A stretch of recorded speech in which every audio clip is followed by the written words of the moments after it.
Many believers do not understand why it looks like in the kingdom where everybody is serving the same God, God seems to isolate a few people and to lift them and to honor them as against others. Not understanding the reward system of the kingdom makes God look unfair.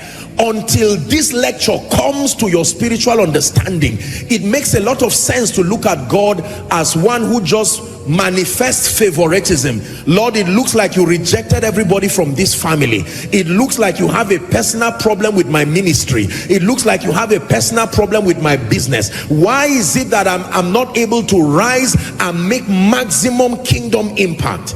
You may love God sincerely.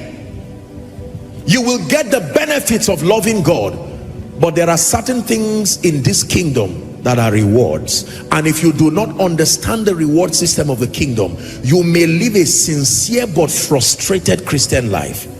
Hallelujah. Write this down, please. The word gift there does not just mean a presentation like something you package. The word gift there also means your value. V-A-L-U-E. Write it down, please. The word gift there also means your skill. It also means your potential. It also means your ability. I'll take it again. Your value, your skill, your potential, your ability. Everything in your life that constitutes an advantage to you and can become a blessing as far as God's program is concerned and humanity is called your gift. Everything that constitutes an advantage to your life and can be deployed to serve the purposes of God and to be a blessing to humanity is what the Bible refers to as your gift. So your gift is not just something that you hand over. No, it's a word that captures holistically your value, your skill. Listen carefully, whether spiritual, whether technical, whatever it is. In the scripture we read, Mark chapter 1, the Bible tells us, when we begin to read verse 32, that at evening people came to Jesus. Watch this now. They didn't just come to sit down and waste their time. The Bible says they brought people who were diseased. They brought people who were possessed with devils. I wish we had time to act a little drama here. Imagine right now on this stage, are we together, having someone who is a madman, someone who is sick, let's say with an incurable disease, and the family would have spent millions of naira trying to remedy for that situation, and here comes a man that they hear. Do you know, at the point of need, you have the faith to take unbelievable risks.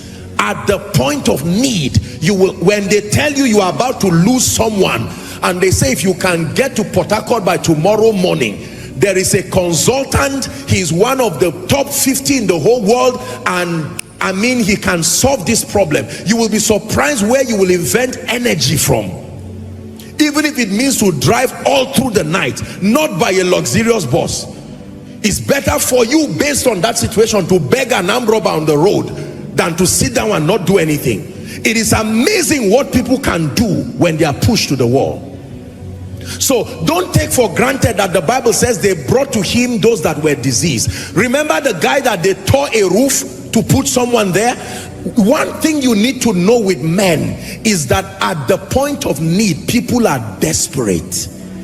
Let me repeat myself again. At the point of need, people are desperate. Whether spiritual need, whether financial solutions, whether technical solutions, the moment people are in need and they cannot solve that problem for themselves, they become desperate, and it puts them in a position where they are ever willing to reward, provided the solution is guaranteed. Is someone learning tonight? Respectfully speaking, I've had the honor of praying for people. I am amazed at the sacrifices that people make because they hear that I'm around, or they hear that I can be available either to pray for them. And sometimes I am humbled. Our international guests here can travel from distances as far back as Australia, not for a miracle service, and they say, Apostle, I flew just to have, if I could have 5 minutes with you, I know my life would change. Now, I'm not just excited that they flew to see me. I'm seeing the burden of trust that someone can travel over 2 days journey to come and spend 5 minutes. Who do you think you are? If they perceive you to be that valuable, then it's impossible for you to be without reward. The Magi heard that a young boy, a young baby was born, and that by prophecy that baby would be a king. The Bible says they shut down on their activities and they carried gifts. Is that in your Bible? Of gold, frankincense and myrrh. It's one thing for them to go and worship, but then they started searching for where baby Jesus was. Not miracle worker Jesus, baby Jesus, until they found him and they worshipped and they gave him those gifts. You have no idea the reward system that can stand at the corridor of your destiny when value is not a question. Are we together now? Now, we live in a world that is largely superstitious, unfortunately, even for Africa. And while I believe in the supernatural absolutely and forever, it is important for us to define intelligently and spiritually the modus operandi of God's reward system, so that we don't leave ourselves in all kinds of blind superstition that will keep leaving us in pain and regret. Are we together? Write this down, please. Your value, put in bracket every other thing I said, your ability, your gift, your value decides who pursues you and decides the extent of your reward. Your value decides who pursues you or who seeks you and decides the extent of your reward. Hallelujah.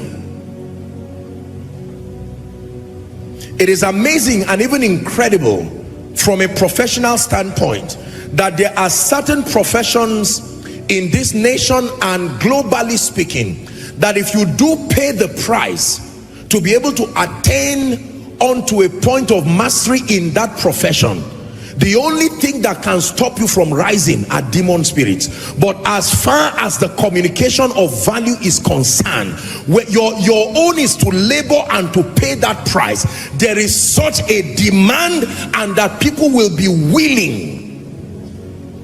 One time I had the privilege to pray for someone who they wanted to fly somebody, one of their sons or so, to fly him to one of these nations, I think India or the US, for a kidney transplant. And so I was discussing with them, and when they told me what they were going to spend plus accommodation, because it's not that you just go there and turn around and come back, plus accommodation and everything, my heart almost dropped. I said, all this, and the person who is going to do it will be somebody like me. But is he really like me? There's something that person has acquired, and while you are threatened, the person will calm you down and say, that's all right. And within 2-3 days, they have done a complicated surgery. Are we together now? How do you expect to reward that person who has now preserved a life the same way you would otherwise? Now, I'm speaking in a society where meritocracy is respected. I'm not speaking is with the assumption of a corrupt-free, wickedness-free society. Are we together? Because the template we have in Africa does not make my teaching to make sense to many people, because someone by wickedness can access a level of wealth. When you now say, where are those who are rich? You will stand up. It did not come by value.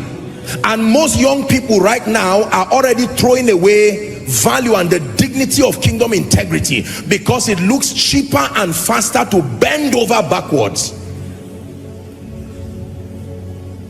Hallelujah.